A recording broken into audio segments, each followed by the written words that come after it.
Quran Surat Al-Baqarah ayat 163. A'udzu billahi minasyaitonir rajim. Wa ilahukum ilahu wahidul la ilaha illa huwa rahmanur rahim. Mengenal Allah dengan memperhatikan alam. Sesudah Allah memberikan peringatan yang demikian keras bahwa kutuk laknat Allah dan malaikat serta manusia akan datang bertimpa ke atas diri orang yang tidak mau percaya, yang sampai mati tetap dalam kufur. Allah pada ayat ini mengemukakan pokok ajaran agama tentang Allah.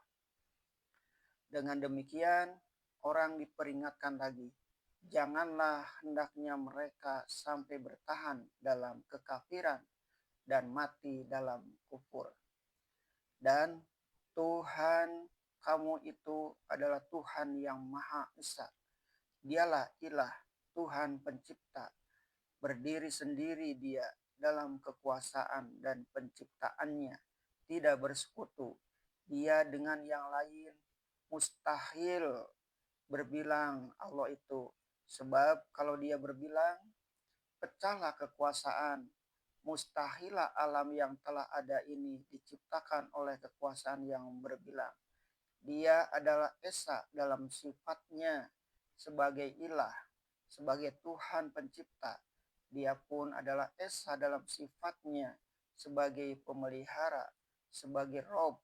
Tidak ada Tuhan melainkan Dia. Apabila telah diketahui tunggalnya dalam penciptaan, maka hanya Dialah yang wajib disembah dan dipuja. Itulah yang bernama Tauhid Rububiyah. Setelah diakui bahwa tunggal Dia dalam pemeliharaannya atas alam, maka hanya kepadanya sajalah tempat memohon pertolongan. Inilah yang disebut Tauhid Uluhiyah. Tersimpul keduanya di dalam ucapan Iyyaka na'budu wa iyyaka nasta'in.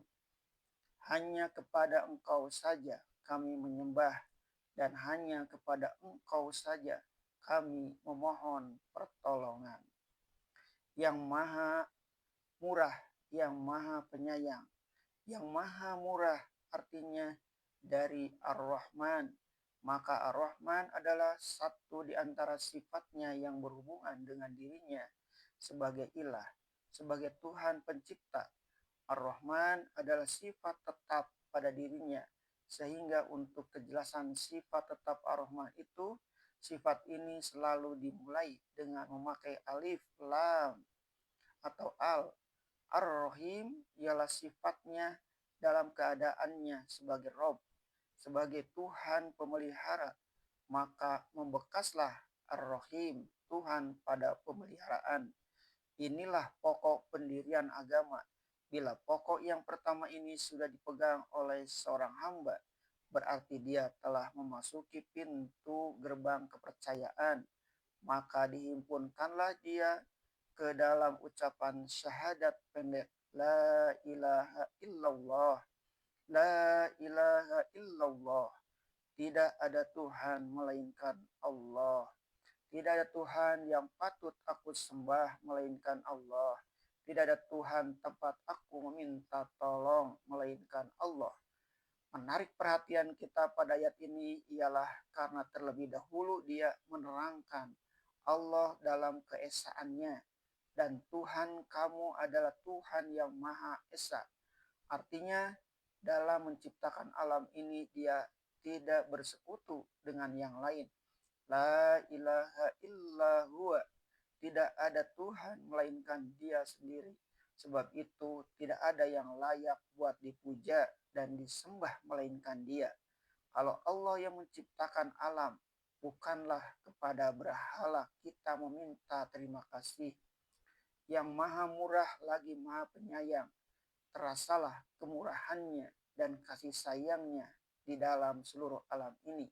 Satu, tiada berserikat dan pemurah serta pengasih.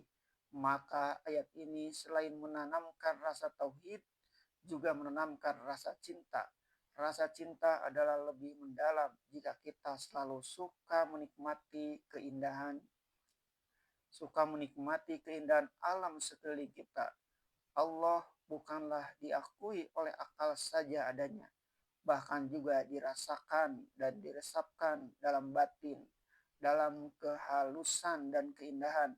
Itulah sebabnya lanjutan ayat ini adalah ayat yang menerangkan sebagian dari keindahan alam yang lebih diketahui apabila pengetahuan tentang alam bertambah mendalam. Maka datanglah ayat selanjutnya. Lihatlah alam sekeliling ini.